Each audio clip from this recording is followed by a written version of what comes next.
Manusia kan tidak hidup sendiri tanpa lingkungan, ya. Lingkungan itu bisa air, bisa tanah, bisa udara. Dan itu ajaran juga Rasulullah dan para sahabat zaman dulu begitu ya. Ini bukan hal yang baru. Jadi kita pelajari zaman sahabat dulu dan Rasulullah itu bagaimana menangani masalah taun dan wabah ini ya. Ya. Bismillahirrahmanirrahim. Assalamualaikum warahmatullahi wabarakatuh.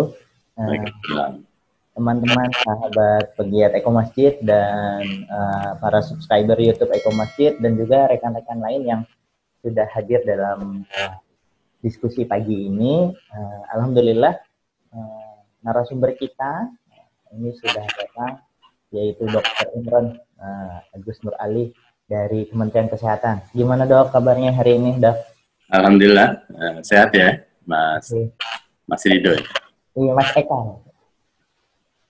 Masih sehat ini ya, Dok ya? Ya, alhamdulillah masih berpuasa, tidak ada halangan. Ya. Setiap hari masih ke kantor sih. Masih ke kantor? Masih. Iya. Kabar terbaru, Dok, dari rekan-rekan di Kementerian Kesehatan, bagaimana, Dok? Apakah teman-teman masih full, optimal dalam memberikan pelayanannya? Ya, kalau di unsur pelayanan mereka kan harus masuk ya setiap hari, walaupun ada shift-shiftan gitu ya di tugas. Kami juga di Kemenkes ada tugas luar ya, dari kesehatan lingkungan itu ada bertugas di Wisma Atlet. Dia 2 minggu sekali. Jadi 2 minggu bertugas di Wisma Atlet, kemudian 2 minggu lagi dia tidak boleh langsung pulang ke rumah, harus di karantina. Oh gitu ya.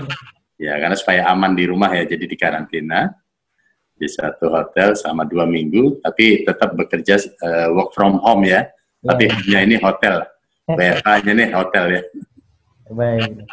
Kalau boleh Dok bicara tentang kesehatan lingkungan yang dokter pimpin, jika hubungannya langsung dengan penanganan COVID ini, apa effort yang dilakukan dari kesehatan lingkungan yang langsung di bawah pimpinan dokter? Ya, saat ini sih sebenarnya erat sekali. Kami dikaitkan dengan penyehatan lingkungan ya. Kegiatan itu berupa melakukan desinfeksi. Ya, desinfeksi itu untuk mematikan mikroorganisme, bisa di ruangan perawatan maupun di tempat-tempat umum atau di rumah yang sering tersentuh oleh kita, oleh manusia, tangan, sebagainya. Karena memang penularan COVID ini kan melalui droplet ya. Droplet itu percikan pada saat kita bicara, pada saat kita batuk atau bersin, yang bisa terkena tubuh kita atau ketemu berada di benda-benda mati yang dekat kita atau di lantai atau di yang sering di baju kita sebagainya. Sehingga kalau tersentuh tangan kita, kemudian tangan kita menyentuh wajah itu mukosa mulut, kemudian hidung atau mata, di situ dapat tertular atau menularkan orang lain melalui jabat tangan sebagainya. Sehingga kita prinsipnya adalah menjaga jarak, kemudian menggunakan masker ya untuk mencegah penularan melalui droplet tadi, dan melakukan desinfeksi ya, desinfeksi sekitar lingkungan ya. Misalkan pegangan pintu, gagang kursi, kemudian railing tangga, tempat lift maupun ruangan-ruangan yang sering dikunjungi oleh atau kedatangan orang ya atau manusia. Baik, sebelum jauh menjelaskan kepada kita semua untuk diinformasikan apa saja effort yang sudah dilakukan dari sisi kesehatan lingkungan. Boleh dong Dok kita dicerahkan dulu tentang konsep besar kesehatan lingkungan ini sebenarnya gimana Dok? Mungkin buat kita yang awam, memang ada hubungannya lingkungan dengan kesehatan, atau kalau kita menjaga kesehatan itu otomatis juga lingkungan akan terjaga. Kalau memang ada slide atau penjelasan yang langsung bisa Dokter sampaikan, silakan. Ya, nanti saya sampaikan. Jadi prinsipnya sederhana yang sering disampaikan ya oleh kita sebagai umat Muslim, yaitu hablum minallah, hablum minannas ya. Bagaimana kita menjaga hubungan dalam beribadah, hubungan baik dengan Allah, dan bagaimana kita menjaga hubungan baik dengan manusia. Nah, manusia ini sebenarnya tidak ansih hanya manusia sebagai seseorang, tapi nanti bisa manusia sebagai individu maupun masyarakat, namun dengan lingkungannya. Manusia kan tidak hidup sendiri tanpa lingkungan, ya. Lingkungan itu bisa air, bisa tanah, bisa udara yang sering berhubungan dengan kita. Dan konsep ini yang saya coba sampaikan dalam 2 slide yang mudah-mudahan menambah pemahaman ini ya, mudah-mudahan kelihatan ya. Kelihatan, Pak. Ya, jadi ini sudah lama nih ilmu dasarnya orang kesehatan, yaitu teori Henrik L. Bloom atau teori Bloom lah.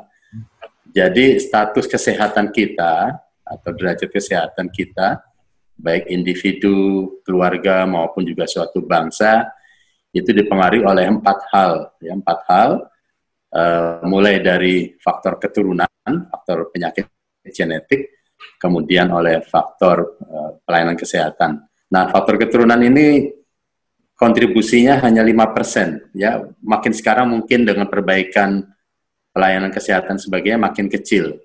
Sementara pelayanan kesehatan sekitar 20%. Ya, perbaikan sarana prasarana, tenaga, obat-obatan, manajemen dan sebagainya. Namun 2 peran yang paling besar kontribusinya adalah faktor perilaku 30% dan faktor lingkungan 45%. Keduanya ini kalau kita gabungkan saja sudah 75%. Jadi bagaimana faktor lingkungan yang harus kita perbaiki dan faktor perilaku yang menjalankannya ini 30%. Jadi terkait dengan COVID saya rasa 2 hal ini sangat berperan, walaupun juga pelayanan kesehatan untuk merawat itu juga sangat penting. Jadi ini harus kita kombinasikan.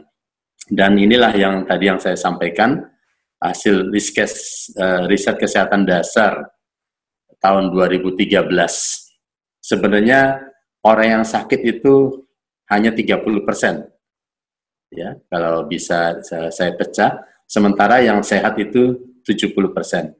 Yang sakit itu sendiri juga dipecah menjadi 2, yang mengobati sendiri, pengobatan sendiri atau self-care itu 42% dengan obat-obatan di rumah, obat tradisional, sebagainya. Namun yang benar-benar memerlukan pelayanan kesehatan itu 58%, apakah di puskesmas, apakah di klinik, sampai ke tingkat rumah sakit. Kita lupa bahwa yang 70% ini juga harus kita jaga, kita rawat. Jangan sampai yang 70% ini, yang sehat ini menjadi sakit. Nah, unsur masalah perilaku dan lingkungan itulah yang menurut saya harus menjadi kontribusi kita, supaya yang 70% ini jangan sampai menjadi sakit. Yang 30% tentu juga harus kita selesaikan tadi dengan unsur pelayanan kesehatan, namun yang 70% ini jangan kita lupakan.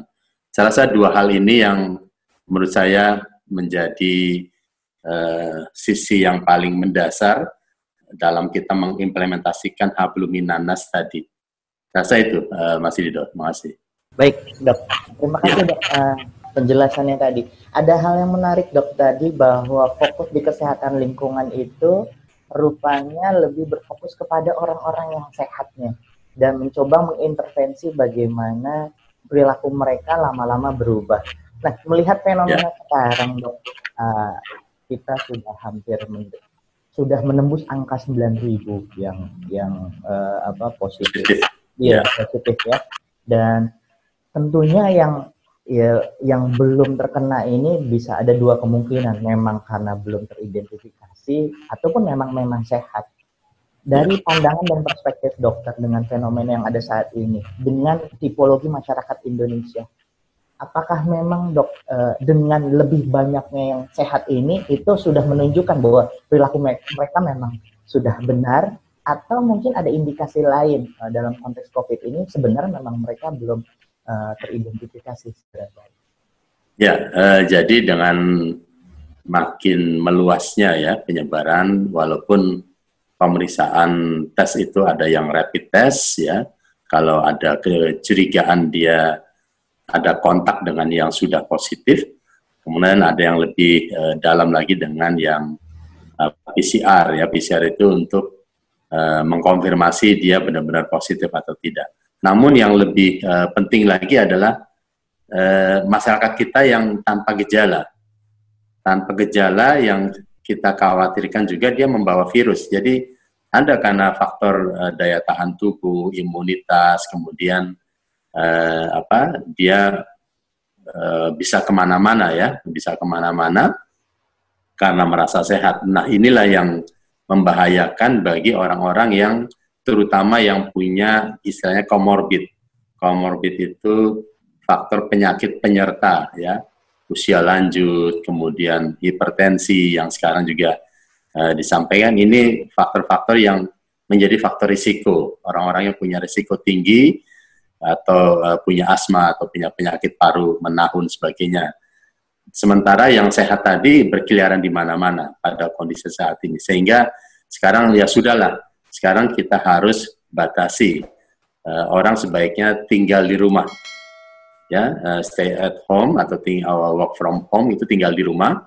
Kalau memang tidak perlu keluar, ya untuk menjaga supaya tidak menulari orang-orang yang lain, ya, yang baik yang sakit maupun yang sehat, lebih baik tinggal di rumah. Yang sakit kalau memang masih bisa dirawat di rumah, tapi kalau memang harus dirawat di rumah saja. Disinilah peran menggunakan masker tadi, ya pada saat dia harus keluar rumah, terpaksa harus keluar rumah, atau memang bekerja seperti saya, ya atau unsur-unsur yang memang dikecualikan dalam pembatasan sosial berskala besar, kan ada beberapa kecualian ya, faktor logistik, faktor pelayanan kesehatan, kemudian tempat-tempat atau ada pasar sebagainya, itu memang harusnya menggunakan masker ya untuk supaya tidak menularkan atau tidak tertular, itu prinsipnya. Kemudian jaga jarak ya, physical distancing, jaga jarak minimal 1 meter atau lebih baik lagi bisa 2 meter ya, supaya droplet tadi memang benar-benar tidak bersentuhan atau tidak ketemu dengan kita ya, apalagi kalau tidak pakai masker ya. Jaga jarak tadi ya yang sebagai prinsip. Yang kemudian yang berikutnya adalah kita harus menjaga daya tahan tubuh kita ya. Walaupun kita sehat, kita harus tetap menjaga ya, baik yang di rumah maupun yang harus bekerja di luar rumah. Saya rasa prinsip dasar tadi, menggunakan masker, jaga jarak, kemudian menjaga daya tahan tubuh, di samping nanti prinsip-prinsip yang lain yang tentu harus tetap harus dikerjakan juga kalau dia harus di rumah atau di luar rumah. Baik, ya. Dok, ada yang menarik nih bahwa meskipun promosi dan juga informasi dari pemerintah untuk meng-trigger masyarakat untuk melakukan hal-hal yang tadi sudah dokter sampaikan, kita menyadari bahwa di tengah masyarakat kita, ya, khususnya saat ini kita sedang ada di bulan puasa, dan memang umat muslim saat ini juga sedang sebagiannya melakukan selebrasi ya, maksudnya mereka bersemangat dengan datangnya bulan Ramadan ini. Dan dari banyak informasi berita, masih ada beberapa rekan-rekan kita juga yang malah akhirnya berkumpul lagi, berkerumun lagi gitu di masjid dan lain sebagainya. Dok, ngelihat fenomena seperti ini, dan dokter juga kan sebagai seorang muslim dan sebagai seorang praktisi kesehatan, melihat fenomena seperti ini, ada pandangan nggak dok, gimana dengan fenomena? Ya, tadi karena prinsip kita jangan sampai kita yang sakit kemudian menyebabkan orang lain sakit, ya, atau kita yang sehat kita bisa menjadi sakit. Ini dalam agama juga sebenarnya banyak dasar-dasar dalam agama yang kita jangan sampai merugikan orang lain ya. Faktor lingkungan juga sama. Kita menjaga lingkungan kita agar tetap bersih dan sehat. Bukan hanya kita yang sehat, tapi juga agar orang lain itu tidak kena sakit kalau lingkungannya jelek. Misalkan saja kalau kita menyebabkan air di sekitar kita rusak. Air itu kan mengalir ke tempat yang rendah sebagainya. Kalau nanti misalkan dimanfaatkan oleh orang lain di bawah kita atau jauh dari kita, dia bisa menyebabkan sakit. Saya rasa dari sisi agama tentunya tidak diperbolehkan. Nah, terkait dengan kegiatan beragama, sudah ada fatwa MUI juga, ya sudah dikeluarkan, termasuk dari sisi kesehatan kita juga, supaya dia berkegiatan keagamaannya tetap di rumah, ya, tetap di rumah supaya tidak menularkan atau tidak tertular penyakit kalau kita berkumpul di masjid, misalkan menjaga safnya berdekatan, apalagi tidak menggunakan masker, ya. Saya rasa fatwa MUI juga punya dasar-dasar dari para ulama bahwa sebaiknya supaya ini pada saat pandemi ini kita tetap berkegiatan agama di rumah, ya. Dan tentunya juga ada hal-hal positif, ya, yang bisa kita lakukan berkegiatan di rumah. Misalkan kita lebih sering ketemu dengan keluarga, kita bisa sholat jamaah, ya, kemudian juga hal positif lainnya yang bisa kita imbangi. Masalah pahala itu kan Allah yang menentukan, ya. Kira-kira begitu, Mas. Iya, baik. Nah, Dok, terkait dengan pelayanan yang sudah diberikan, ya, dalam hal ini Kementerian Kesehatan, tentunya pendekatannya kan selalu ada yang promotif, ada yang kuratif, dan juga rehabilitatif. Nah, jika dilihat dari program-program kesehatan lingkungan Kementerian Kesehatan, ini lebih berfokus kemana, Dok? Kalau di antara pendekatan? Ya, kami dari sisi kesehatan lingkungan tetap melaksanakan dari sisi preventif promotif tadi, mempromosikan masyarakat tetap di rumah, kemudian menggunakan masker bila terpaksa, kemudian cuci tangan pakai sabun dengan air mengalir, ya, setelah habis berkegiatan, kemudian ya menjaga daya tahan tubuh itu dari sisi preventif promotif, bukan hanya untuk supaya di rumah, tapi juga orang-orang yang harus mencari biaya hidupnya itu di luar rumah, misalkan supir angkot, ya, kalau memang dia tetap harus keluar rumah, kemudian yang bekerja di pasar atau ojek online sebagainya, kita juga ada memberikan kegiatan-kegiatan, memberikan masker, kemudian kegiatan membuatkan sarana cuci tangan pakai sabun, ini bekerja sama maupun juga dari sisi anggaran pemerintah. Itu dari sisi preventif promotif kita lakukan bersama-sama teman-teman daerah, organisasi profesi dan mitra, itu kita kerjasamakan. Namun dari sisi kuratif tidak kalah penting. Kami kesehatan lingkungan juga berperan dalam melakukan desinfeksi ruangan pasca perawatan, ya. Pasca perawatan apakah di rumah sakit yang memang rujukan maupun di rumah sakit darurat, ya, seperti di Wisma Atlet ini, selain melakukan desinfeksi ruangan pasca perawatan, sehingga pasien berikutnya atau yang kira-kira mungkin dia sakit ringan atau sakit sedang tidak tertular dari virus sebelumnya. Jadi harus kita desinfeksi ruangan tadi.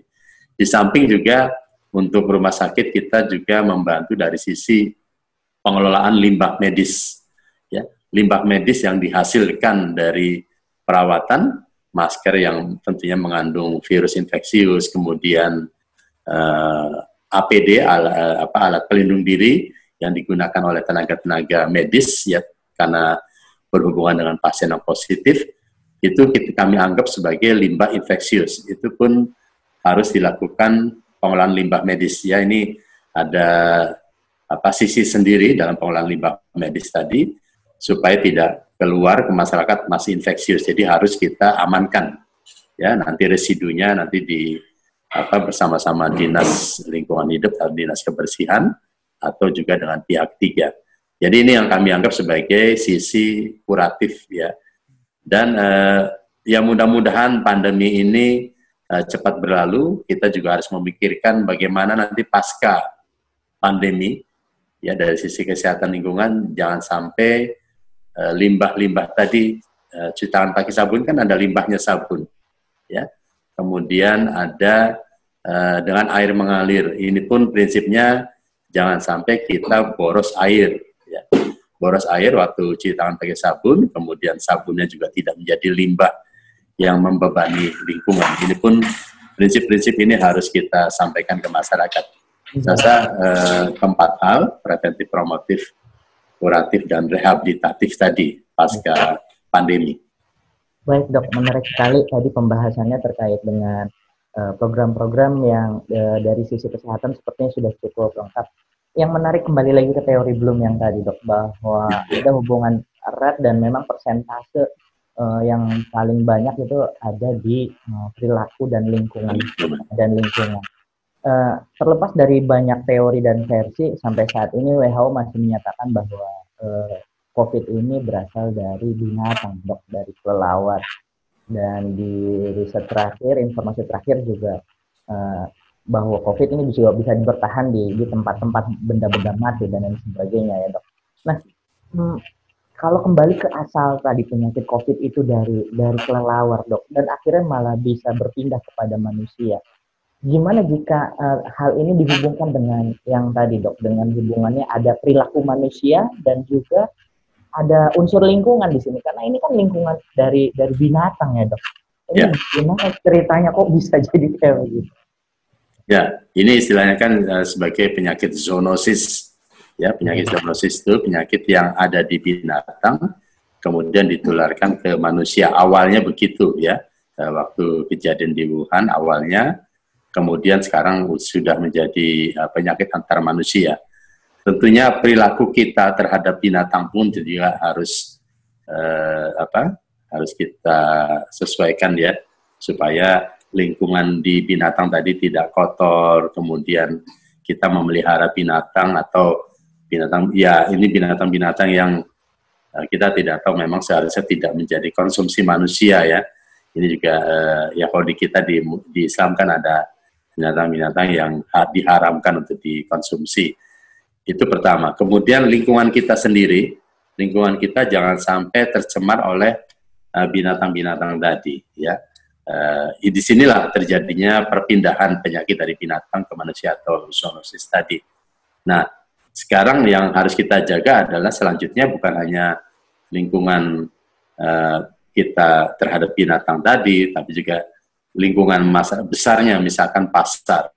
Pasar itu, walaupun di Indonesia konsep bahwa di pasar sudah tidak ada lagi memotong binatang hidup, ya tidak ada pemotongan hewan hidup di pasar. Di sini sudah ada dari peraturan di Kementerian Perdagangan, tidak ada pemotongan hewan hidup, ayam, kemudian kambing, sapi itu sudah harus di tempat lain supaya tidak terjadi penularan yang zoonosis tadi. Kami juga ada kegiatan-kegiatan pasar sehat, ya, bagaimana menjadikan suatu pasar ini menjadi pasar sehat, bukan hanya tempatnya, tapi juga pengelolanya, pengelola pasar, kemudian yang penjualnya, juga pengunjungnya. Ya ini saya rasa konsep pasar sehat pun juga kita tetap teruskan sebagai program supaya tadi tidak terjadi suatu penyakit-penyakit yang dari binatang atau dari tempat-tempat pasar kemudian menular pada pengunjung, pengelola, penjual. Jadi konsep ini. Jadi saya rasa menjaga faktor perilaku kita sendiri terhadap diri kita maupun terhadap lingkungan kita, kemudian lingkungan kita juga bersama-sama. Jadi ini bukan tugas individu, tapi tugas bersama. Ya. Baik dok, melihat bahwa effort untuk kita bisa keluar dari pandemi ini memang melibatkan banyak orang, melibatkan banyak instansi, melibatkan banyak kesadaran yang harus dipupuk oleh setiap individu. Sepertinya ini sangat sistemik banget dok, dan kita mengerti sekali bahwa ketika kita melibatkan banyak orang, tentunya memonitornya tidak semudah yang kita pikirkan, dok.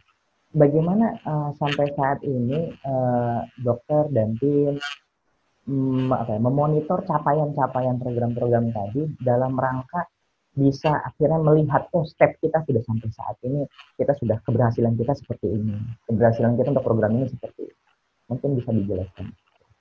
Ya, ada beberapa program yang memang sangat terkait dengan, walaupun kami tidak merencanakan ini, tapi ternyata menjadi program yang bisa kami teruskan ya dengan kejadian ada, itu program STBM. STBM itu sanitasi total berbasis masyarakat. ada 5 pilar di dalamnya. Pilar pertama terkait dengan stop buang air besar sembarangan, ya. Yang kedua adalah cuci tangan pakai sabun. Ini sangat terkait dengan kondisi saat ini. Pilar ketiga, mengelola makanan dan minuman rumah tangga atau di masyarakat.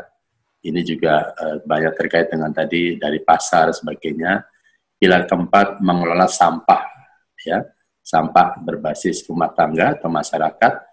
Ini juga dampak dari faktor lingkungan dan perilaku. Dan yang kelima adalah mengelola limbah cair di lingkungan rumah tangga. Ini juga tadi yang saya bilang konsep limbah cairnya, kemudian tidak terjadi genangan air. Jadi program-program yang utama tetap kami teruskan, di samping juga ada program-program lain yang saya rasa penyakit ini tidak berhenti, ya. Dulu yang kita kenal kan penyakit hanya dari faktor lingkungan itu hanya diare, tifoid, hepatitis, ya. Tapi kemudian berkembang juga sekarang dengan kaitannya dengan stunting, ya. Stunting itu ada faktor air bersih dan sanitasi. Dan sekarang ternyata kita ketemukan hal yang baru, yaitu coronavirus, ya, COVID yang tahun 2019, jadi COVID-19. Ini pun kami anggap bisa menjadi salah satunya adalah berbasis lingkungan, ya, karena lingkungannya jelek, perilakunya jelek. Jadi saya rasa program-program utama maupun program ada pasar sehat, program kabupaten kota sehat, program terminal sehat, bandara sehat untuk tempat-tempat umum, itu menjadi bagian yang harus kami teruskan. Ya, masalah monitoringnya, kami saat ini sedang menata, ya, monitoring yang berbasis elektronik, iMonef. Kami punya iMonef supaya teman-teman di daerah, di provinsi dan kabupaten kota serta puskesmas tetap melanjutkan iMonef, ya, tidak hanya bertumpu konsentrasi hanya penyakit COVID-nya saja, tapi ternyata program-program tadi ternyata menunjang untuk meminimalkan atau menanggulangi COVID. Saya rasa ini kami punya iMonef yang berbasis elektronik. Kami sekarang sudah mulai menata, kemarin kan dalam waktu 1 bulan kesannya masih, ya, dibilang panik, ya panik gitu, ya, terhadap menjaga keluarga saja, menjaga diri sendiri, tapi juga kita harus menjaga masyarakat. Saya rasa ini harus tetap jalan dari sisi monitoring evaluasinya. Walaupun kita belum bisa berjalan, ya, tapi lebih menggunakan salah satunya menggunakan video elektronik, ya, dengan pedoman-pedoman kita viralkan sebagainya. Itu ternyata bisa. Baik, Dok, sangat menarik sekali akhirnya hubungannya dengan STBM, ya, Dok. Terkait dengan tadi, Dok, bahwa pada akhirnya memang ini melibatkan banyak orang, dan dalam konteks ini seperti yang tadi Dokter jelaskan, sepertinya program Eko Masjid ini seiring sejalan dengan semua program-program yang tadi Dokter sampaikan, di mana concern dan fokus kami memang ada salah satunya tadi kepada penanganan limbah, lalu bagaimana mengontrol makanan, dan ada jadi tambahan kalau karena terkait lingkungan, ada fokus bagaimana cara kita untuk mengelola energi, gitu, ya. Nah, Dok, melihat bahwa fenomena objek yang ditangani oleh Kementerian Kesehatan dan jika itu dihubungkan dengan saat ini kita bulan Ramadan dan juga orang-orang yang dimonitor juga kebanyakan kan Muslim, ya, Dok. Ya, kebetulan Indonesia ini kan lebih banyak yang Muslim, dan kasusnya pun bisa secara statistik kemungkinan juga orang-orang Muslim juga yang terkena. Sebagai Muslim nih, Dok, ini pertanyaan sangat pribadi. Sebagai seorang Muslim, Dokter memiliki pandangan tertentu tidak setelah melihat fenomena bahwa banyak orang-orang yang juga tidak optimal dalam melakukan program-program tadi yang sebenarnya itu ada dalam ajaran Islam, akhirnya tidak dilakukan gitu oleh orang-orang Muslim ini, gitu. Dokter melihat ini dengan perspektif yang saat ini Dokter bisa sampaikan seperti apa, ya, melihat fenomena? Ya, dari sisi kuantitas memang negara kita negara Muslim. Jadi apa yang terjadi di Indonesia pasti berdampak pada saudara-saudara kita Muslim juga. Namun juga dalam hal preventif, promotif, preventif, hal-hal yang dilakukan oleh saudara kita Muslim juga pasti akan berdampak positif.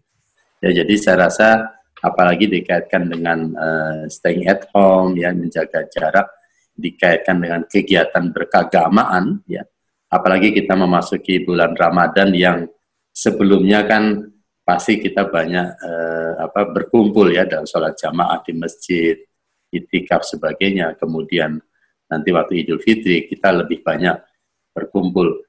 Mungkin kita juga harus introspeksi ya dari sisi kegiatan keagamaan kita, dan itu sudah ada fatwa MUI-nya. Kalau umat Muslim mengikuti fatwa MUI, mengikuti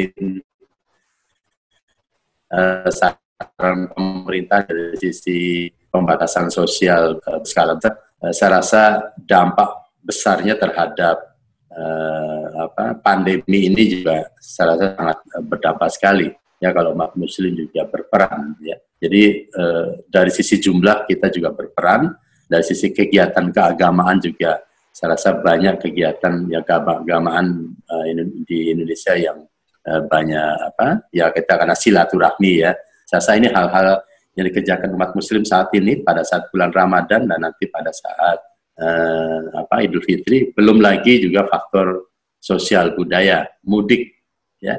Saya rasa ini ya mungkin kadang-kadang dikaitkan dengan keagamaan, tapi sebenarnya ini kegiatan sosial budaya yang menjadi budaya di Indonesia. Ini pun kalau kita jalankan, pasti insya Allah akan berdampak besar terhadap penanggulangan pandemi COVID ini. Saya rasa itu hal-hal yang sebaiknya ya kita sebagai umat Muslim, sebagai umat Islam harus berperan besar terhadap hal ini. Baik dok, pertanyaan terakhir dari saya.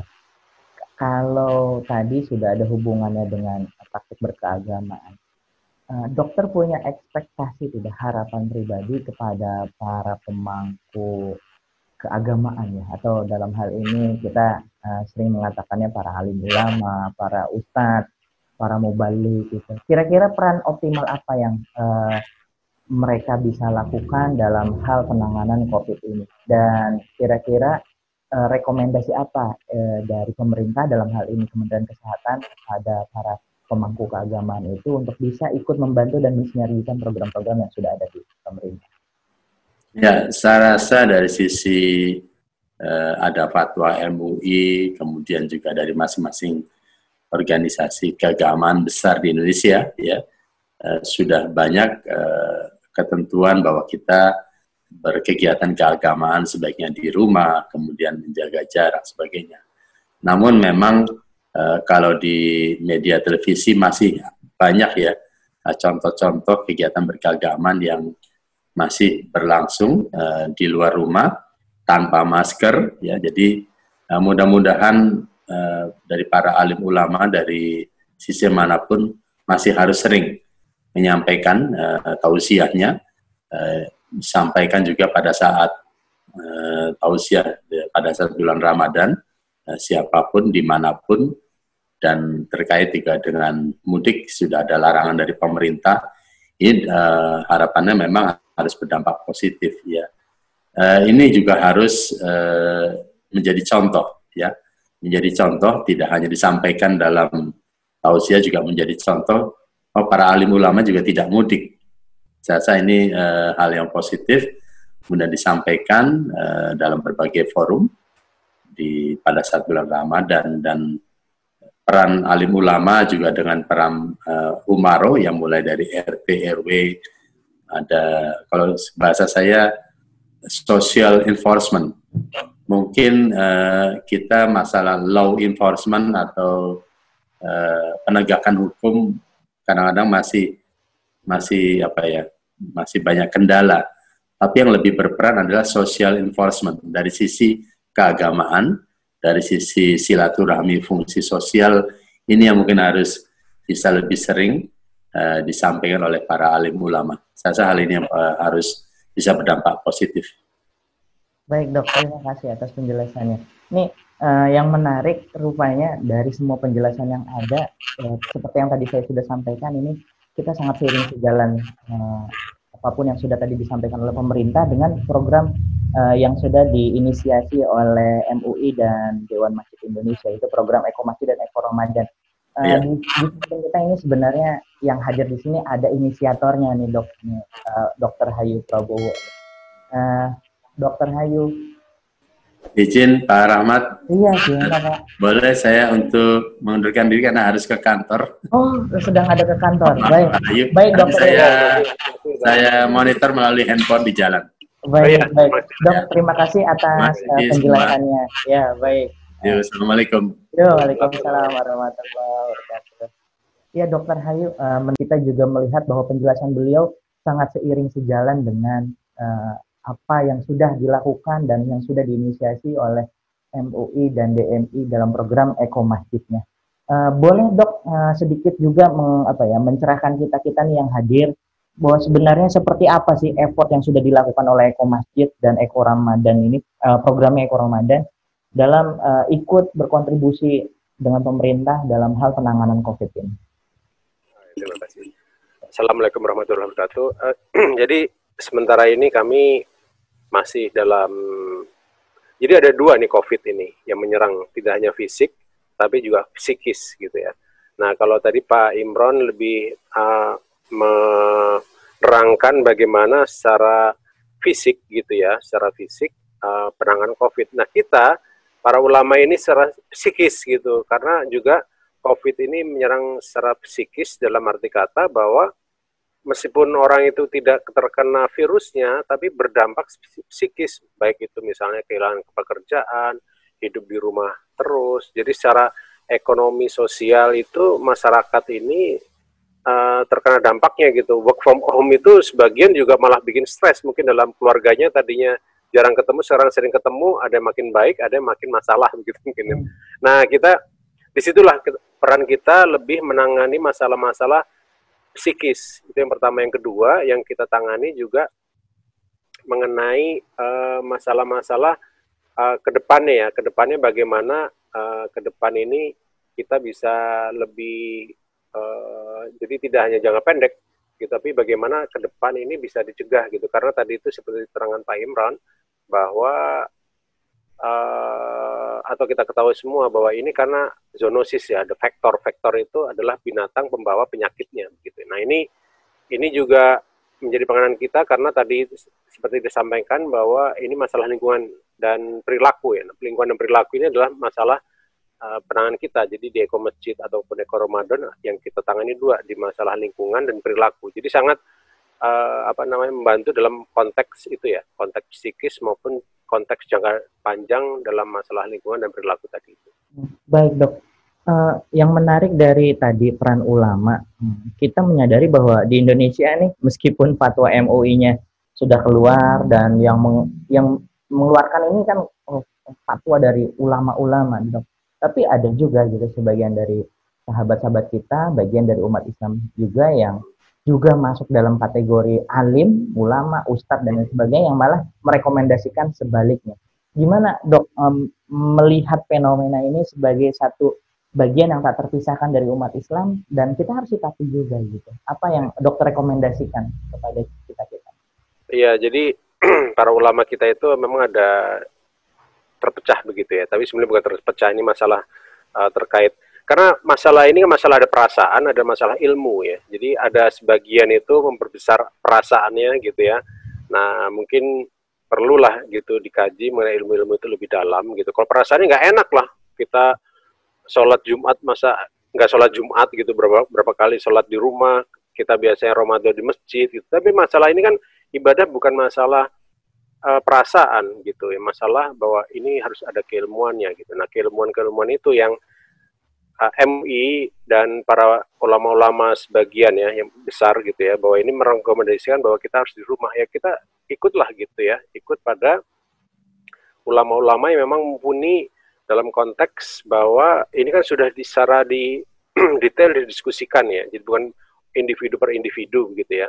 Nah yang inilah yang mesti kita lebih waspada bersama. Jadi masalah ibadah itu bukan masalah perasaan, tapi kita beribadah dengan benar itu adalah melalui ilmu gitu. Nah ilmunya menunjukkan ke situ. Justru malah kalau tadi disampaikan itu bahwa kita kalau ke masjid justru kita menjolimi orang dan menjolimi diri sendiri. Nah itu adalah sebetulnya juga bukan ajarannya, bukan seperti itu begitu. Apalagi memang kita lebih diminta untuk menghindari mudarat daripada mengambil manfaatnya. Jadi mudaratnya kita harus hilangkan dulu nih. Kalau kita masih kumpul-kumpul atau sholat di masjid seperti itu. Nah dan itu ajaran juga Rasulullah dan para sahabat zaman dulu begitu ya.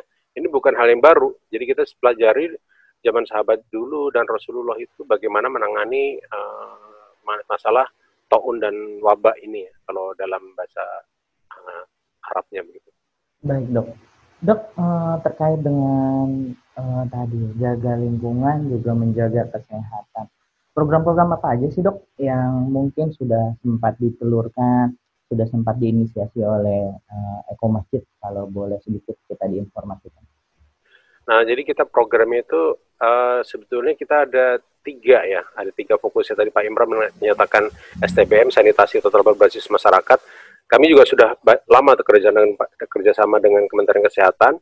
Nah, ini sanitasi total berbasis masyarakat itu kan air, sebetulnya lebih banyak ke airnya, dan perilaku juga. Jadi bagaimana perilaku orang itu tidak buang air sembarangan atau BOB.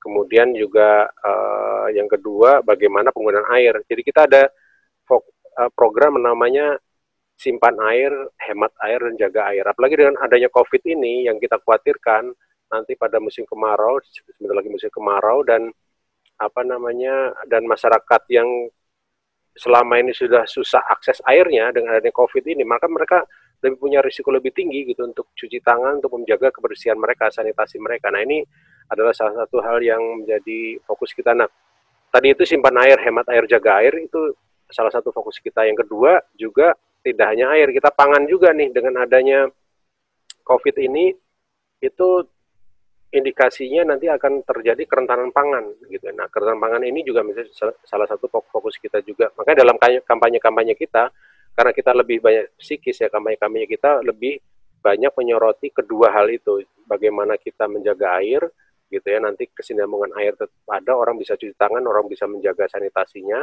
Yang kedua, pangan ini juga mesti menjadi sorotan karena dengan kita masih net food importer barangkali kita ya. Kalau kita lihat balance-nya gitu ya, kita tuh produksi sama pangan kita tuh kita masih impor gitu. Nah, sekarang negara-negara lain itu mengurangi ekspornya atau intinya juga transportnya terhambat begitu. Kita harus siap gitu ya, harus siap mengenai hal itu. Nah, ini hal-hal seperti itu yang menjadi fokus kita dan kita kampanyekan. Jadi Eko Ramadan ini ada 3 atau Eko Masjid punya 3, kita punya fokus di air, pangan, sama energi. Salah satu energi, karena energi ini kita harus ramah lingkungan. Kita lihat dengan adanya COVID ini, udara Jakarta lebih bersih begitu ya, dan kita bisa lihat bumi ini recovery, bumi ini menyembuhkan gitu ya, sembuh gitu dari sakitnya yang dulu kita zolim terhadap bumi. Baik dok, Masya Allah ya. Jadi rupanya sampai saat ini sudah ada effort dari semua pihak, baik dari pihak pemerintah ataupun seperti MUI atau DMI terkait dengan bagaimana kita ini mulai kembali melihat bumi, lingkungan sebagai bagian yang tak terpisahkan. Gimana Dokter Imran? Wah, sudah di mobil ya? Iya. Maaf, saya ada jalan tadi. Iya, enggak apa-apa dok. Ya, tadi sedikit sudah dijelaskan tentang kemarin sudah bikin jadwal sinerginya program dari Kementerian Kesehatan dan juga dengan program Eko Masjid dan Eko Ramadan. Ya, syukurlah. Baik dok, kalau misalnya tidak menyulitkan meskipun dalam kendaraan, ada sebagai closing statement yang bisa dokter sampaikan kepada kami. Sudah confirm tuh seperti itu. Ya, sesuai judul yang saya sampaikan, peduli lingkungan menjaga kesehatan, itu merupakan implementatif dari yang selama saya pahami selama ini adalah dalam hal hablum minan nas. Minan nas itu yang implementasinya. Jadi sehingga insya Allah kalau setiap muslim kita sebagai, ya kalau saya anggap sebagai pemerhati lingkungan, insya Allah apa yang kita tinggali, kemudian masyarakatnya insya Allah juga tetap sehat, ya, dan mudah-mudahan bisa produktif. Tadi yang disampaikan oleh Pak Hayu, ya saya dapat gambaran sedikit saja. Saya umat muslim kita kalau menerapkan hablum minannas selain hablum minallah tentunya, saya ini suatu hal yang berdampak besar bagi umat muslim Indonesia. Itu saja Pak Rahmat. Iya, baik Dok. Terima kasih Dok atas insight-nya, atas pencerahannya kepada kami. Ini juga mudah-mudahan nanti video ini juga akan kami upload di YouTube Eko Masjid. Aksesnya bisa dilihat oleh semua orang. Semoga ini juga jadi bagian dari kontribusi kami, Eko Masjid, Eko Ramadan, yang diinisiasi oleh MUI dan DMI sebagai bagian untuk berkontribusi positif dengan pemerintah untuk ikut sama-sama Dok kita berjuang supaya COVID ini segera berlalu. Terima kasih Dok atas waktunya. Terima kasih Dok. Sama-sama Pak Rahmat. Terima kasih semua yang hadir di diskusi pagi ini. Semoga kita tetap sehat selalu. Tetap ikuti di jadwal selanjutnya. Insya Allah kami ke depan masih ada mengundang narasumber-narasumber yang kompeten, yang sesuai dengan apa yang nanti akan kita diskusikan. Insya Allah untuk besok atau di minggu ini nanti akan kita informasikan kembali dengan narasumber-narasumber lain yang mungkin nanti akan kita undang lagi. Baik, terima kasih semuanya. Ya, assalamualaikum warahmatullahi wabarakatuh. Terima kasih Pak Imron. Waalaikumsalam warahmatullahi wabarakatuh. Terima kasih Pak Ayu. Mantap-mantap ya. Terima kasih. Terima kasih. Salam.